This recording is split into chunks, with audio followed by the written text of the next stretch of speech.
Hey everybody, happy Friday, happy Freaky Friday, and happy Mailbag Friday yet again because it is February 17th and there's still not a whole lot of Ohio State football going on. I am Austin Ward. I am down here in Texas visiting the family, hanging out in New Braunfels and down the road from Green Hall and not scouting any Texas high school recruits for Berm. Per his request, it has been denied. I'm just going Yeah, to yeah. relax and maybe spend 30 minutes talking with these guys about nonsense. Also, that's Bill Landis. Uh, Thanks to these guys for letting me get away for a couple days. And sorry, Berm, that I'm not going to go look at Texas high school quarterbacks.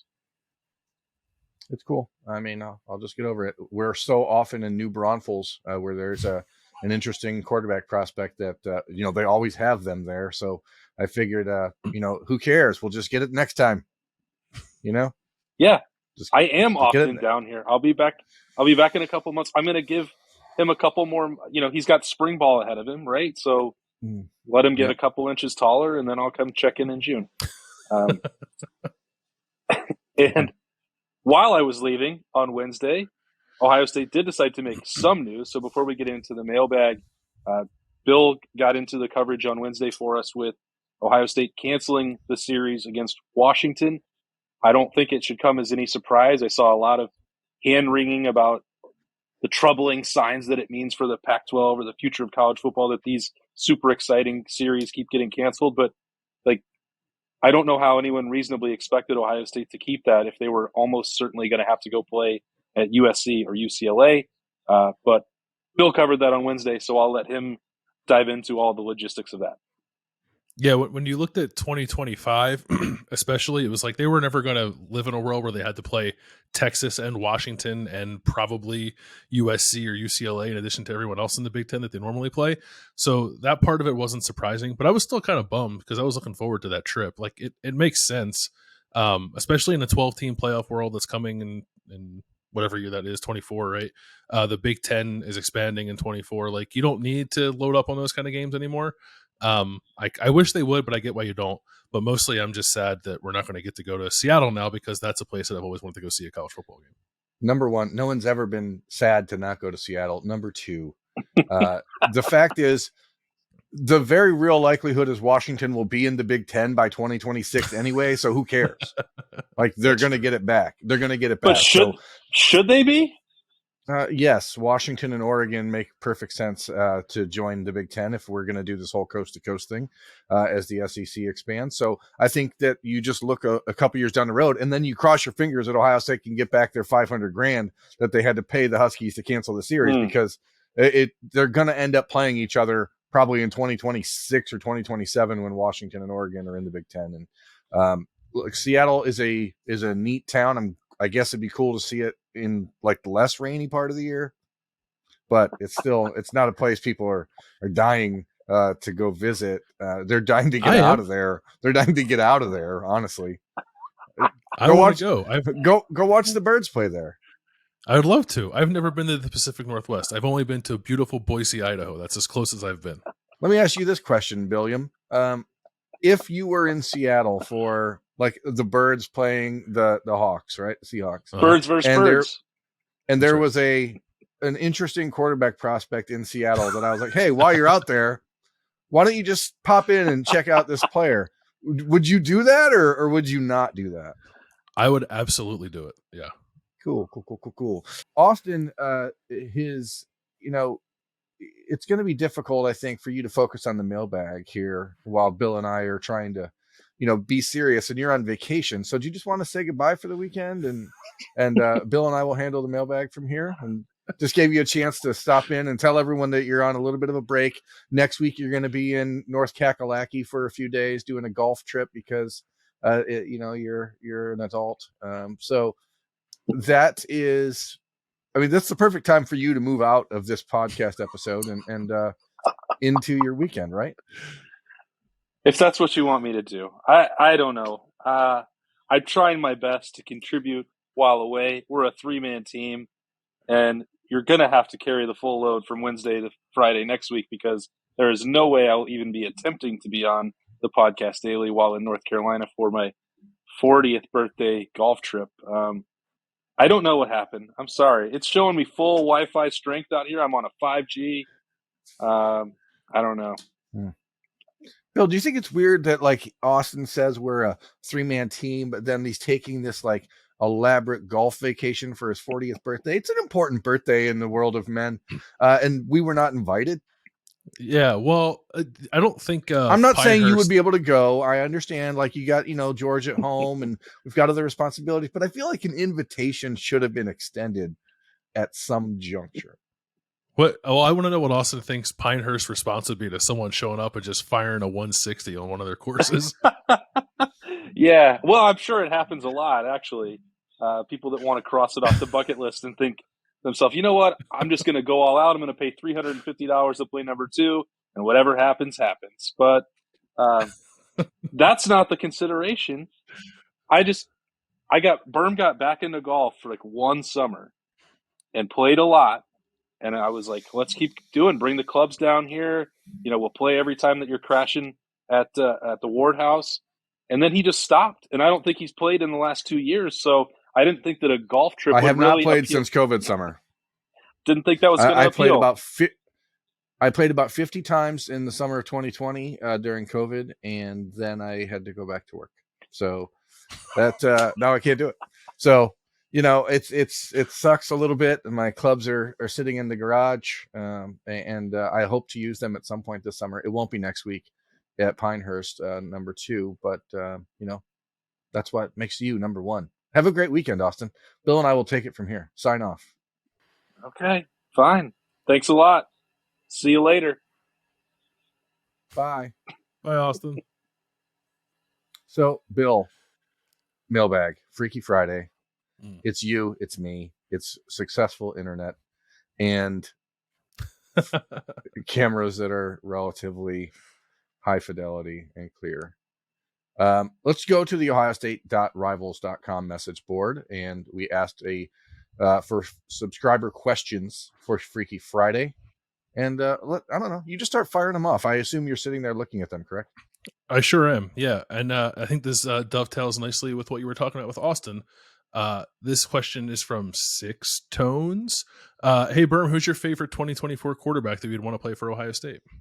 I don't have a favorite quarterback because that's not what I'm supposed to do. I really enjoy watching the way that Julian Sayin has progressed in the last year from what I saw on tape a year ago to today. The Alabama commit, the number 2 ranked quarterback in the country, behind Dylan Raiola, who I still think, potentially you're talking about a generational type quarterback in Raiola, and really like what I saw out of him in person. He had a rough year at Chandler. Their offense was not exactly dynamic, and he's transferred for his senior season, so we'll see if that changes a little bit.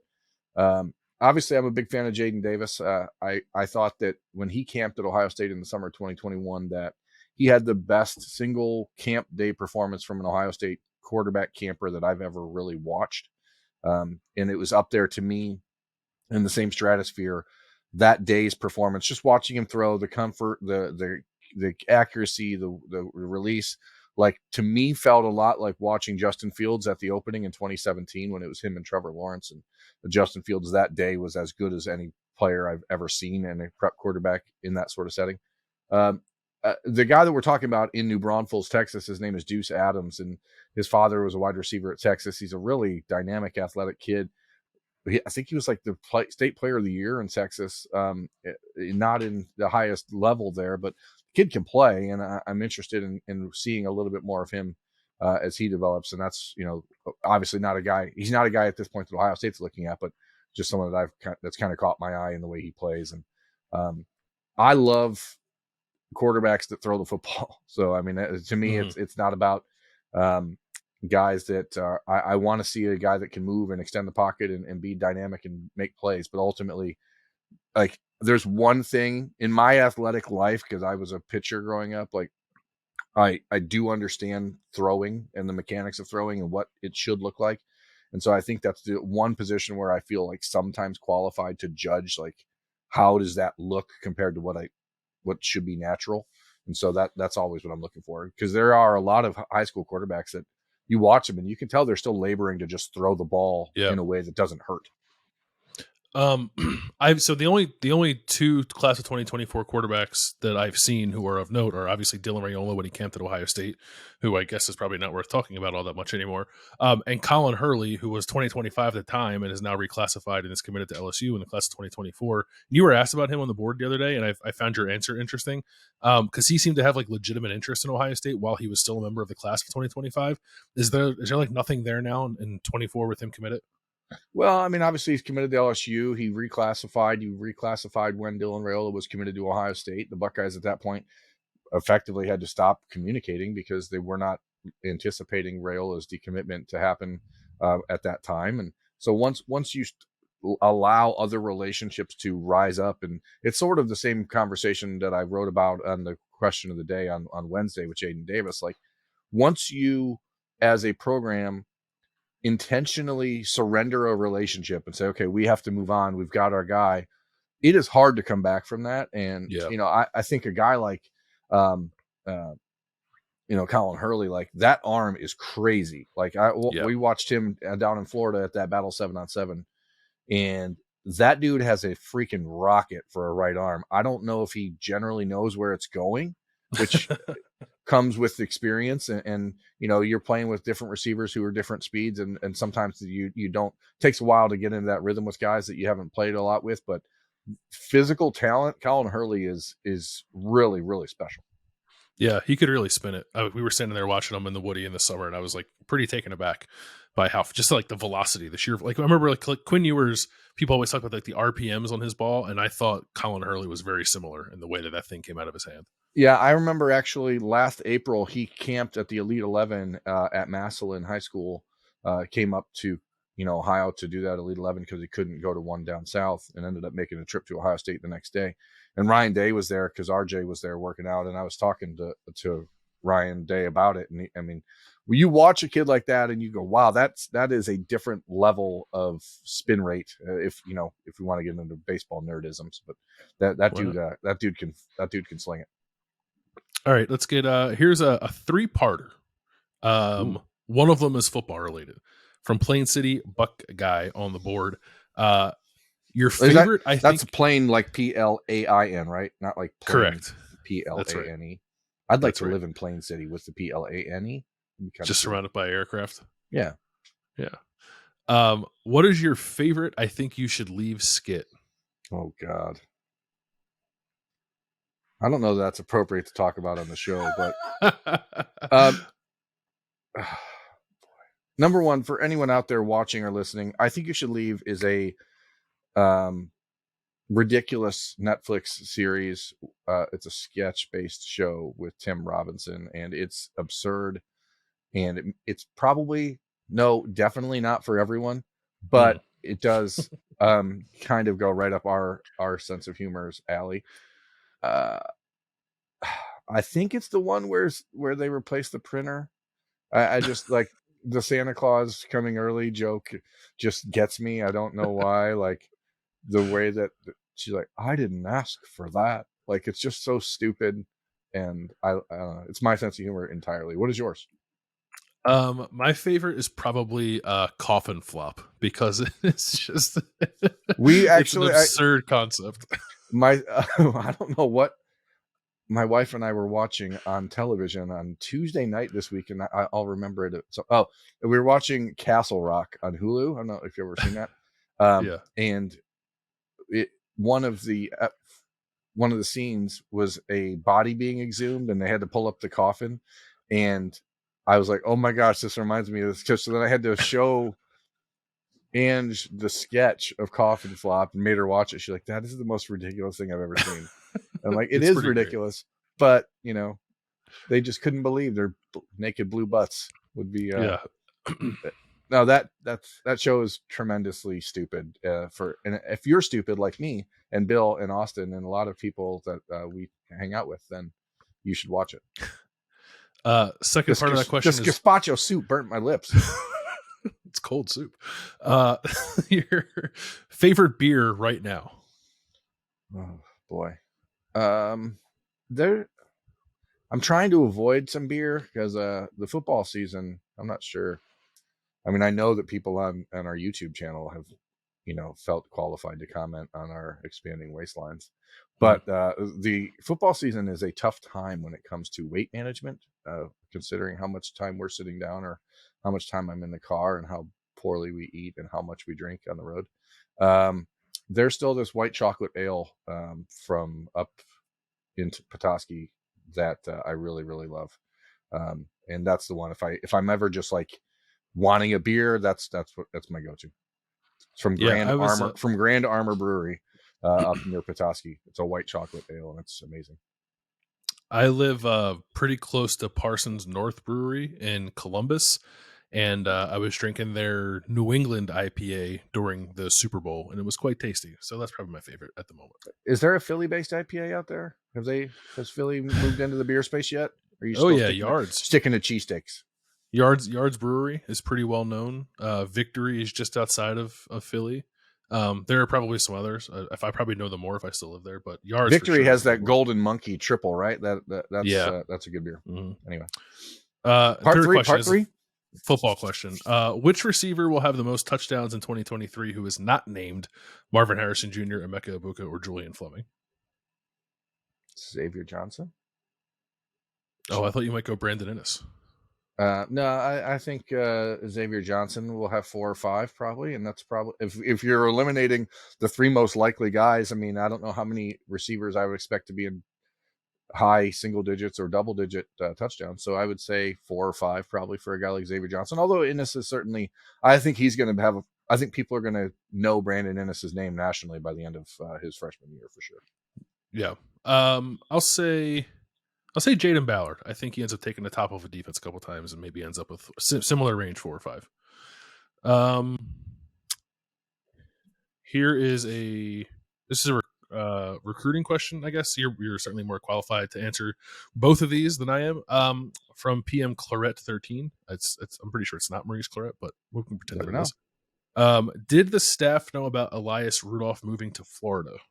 Yes, that had been discussed a little bit in the last month. Some family issues took him down to Deerfield Beach area from Cincinnati Taft High School. Unfortunate, I think, for Ohio State, because he's not a kid that is extremely vocal and verbal and wanting to, he's not like made his way up to Columbus a bunch of times. And that will certainly make the communication, which was already sometimes a challenge, that much more difficult. 4-star defensive end from Taft, who was offered last summer at Ohio State. And then second part of that question, also recruiting related, with the ratings bump for Will Satterwhite, does Justin Fry give him a look before camp, or are they set on wanting him to camp before assessing an offer? Ohio State has given him plenty of looks in the last year. They still haven't offered yet. He did not camp in Columbus last summer, and they are generally just not keen on offering an in-state offensive lineman who does not camp at Ohio State. So if Satterwhite from Hoban decides that he wants to camp this summer and wait it out, we'll see. I mean, he's got a lot of big offers to his name right now. I'm of the mindset that if you are an offensive lineman in the state of Ohio, you're heading into your senior season, it's springtime, and you have an offer from Alabama, you should try to commit to the Crimson Tide ASAP and see what happens. That's sort of the way that I'm viewing it. I think that the one thing I know for sure is that Ohio State does not give 2 rats butts about where Satterwhite is ranked nationally. A lot of those rankings, especially for kids in Ohio who have not played spring football, who have, that's based entirely on people reacting to off-season offers.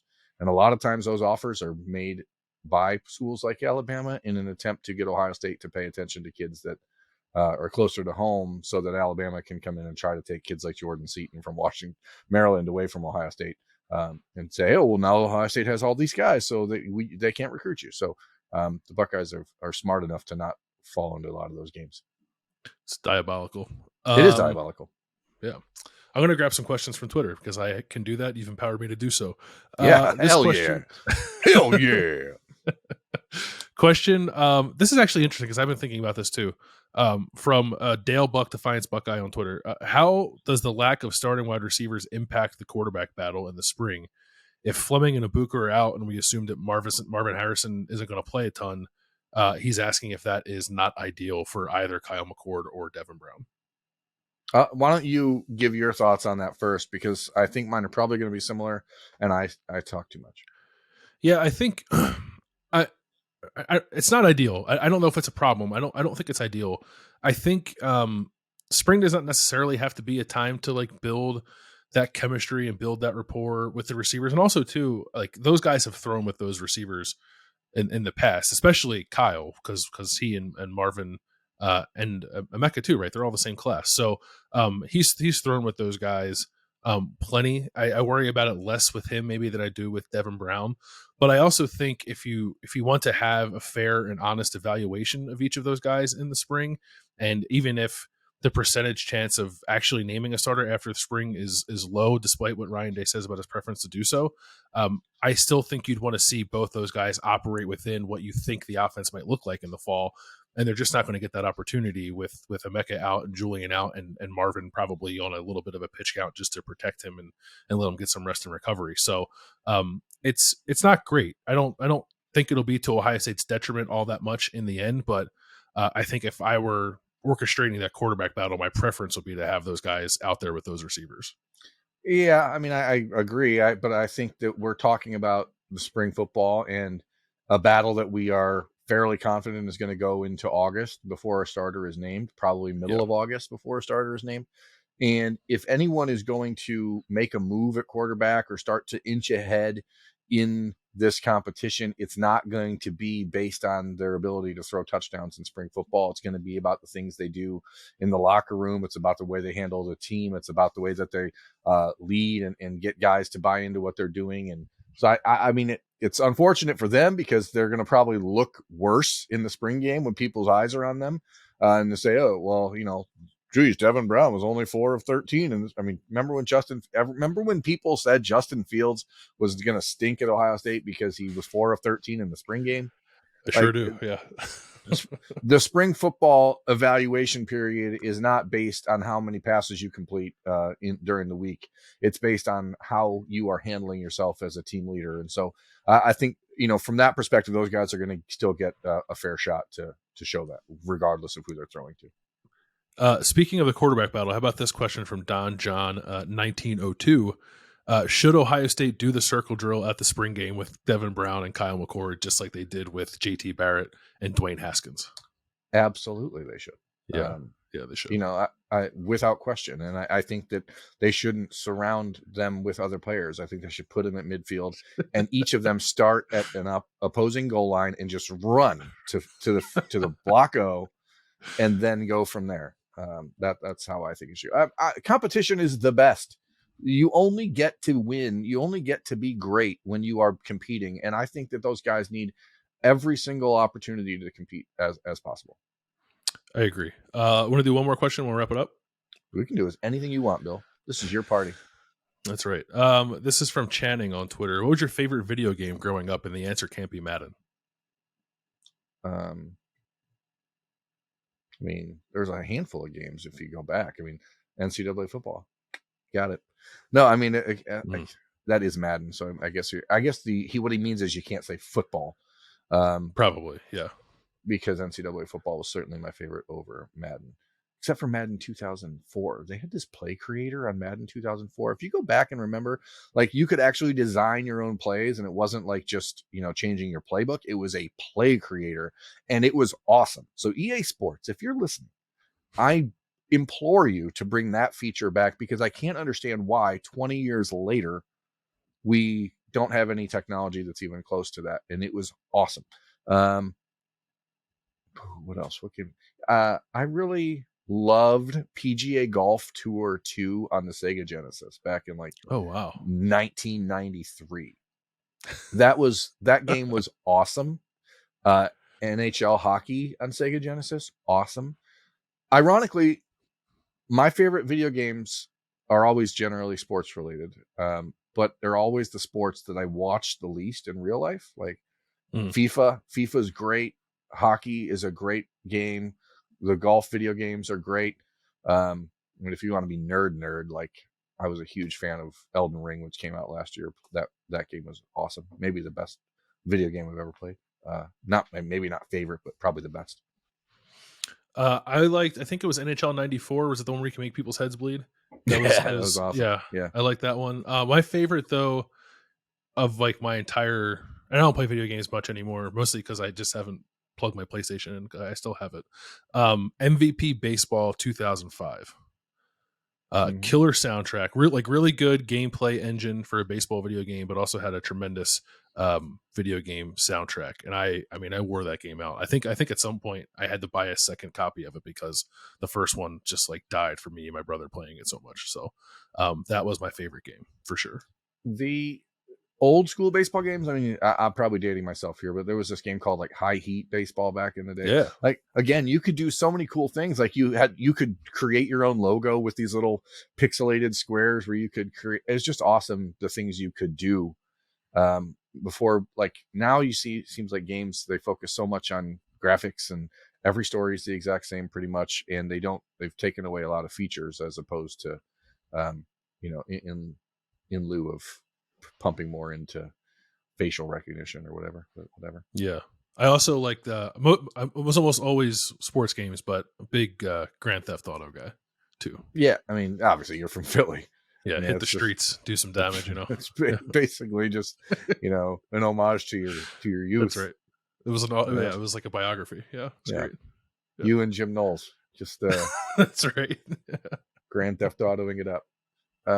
Yeah, I mean, I think ultimately, like, I find myself, like, especially right now because it's middle of the off season where I'll play games a little bit more frequently, but I bought a PS5 for like a year and a half ago, and so then you're like, oh, I guess I should probably use it since it's rarer than gold in some circles, but it's not really as fun because all the games are the same, like especially the football games. I'm obviously very excited for NCAA football 2024, whatever year it's going to be to come out, but that will be a life-changing moment for a lot of people on Twitter, I think. Yeah, I'm looking forward to that. I've told myself I want to buy like a next generation console because I still only have a PS4, but I'm just going to wait to buy whatever is the thing to buy when that college football game comes out, probably. There was one question, Bill, on ohiostate.rivals.com that I feel like we need to answer. Let's do it. From, it looks like Paulio. I'm trying to look. Paulie Dio. You can only eat one food for the rest of your life. What is it and why? And I think this is an important question. That is tough. I guess it depends on like how specific they want. Like, is like pizza too generic? I don't know. Do I have to pick I don't think so. I don't think so. Is a taco? Are we able to get into semantics? Number one, for me, the answer would be tacos because they're crunchy, they're hot, they're cold, they're cheesy. Like, you can do so many different things with them. But also, like, is a hot dog a taco or a sandwich? You know what? Whenever I've been asked, is a hot dog a sandwich? I think it's a dumb question because I just say like, of course it is. But now I've never been like presented with the theory that it might be a taco. If you look at the design and shape of a hot dog compared to a taco, it makes more sense that it is a taco than it is a sandwich. Like, very there's, similar. The under, the fold under, like it sandwich to me indicates two pieces of bread that are separated in most instances. So that's like, I have a tough time, I know there's semantics when you're talking about like Philly cheesesteaks and stuff, because sometimes that bread isn't fully separated, but it should be, or could be very easily. You couldn't eat a taco separating the two sides. No, it just fall to the floor. Right. Then it becomes a taco sandwich, which is weird. Right.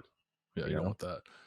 Mine, to be specific, if I could only eat one food item for the rest of my life, it would be pizza from Sam's Pizza Palace in Wildwood, New Jersey, which is my favorite pizza. It's in the Jersey Shore. It's what I grew up eating when I went on vacation. It's what I eat every time I go back there, which is most summers. So that is what I would pick.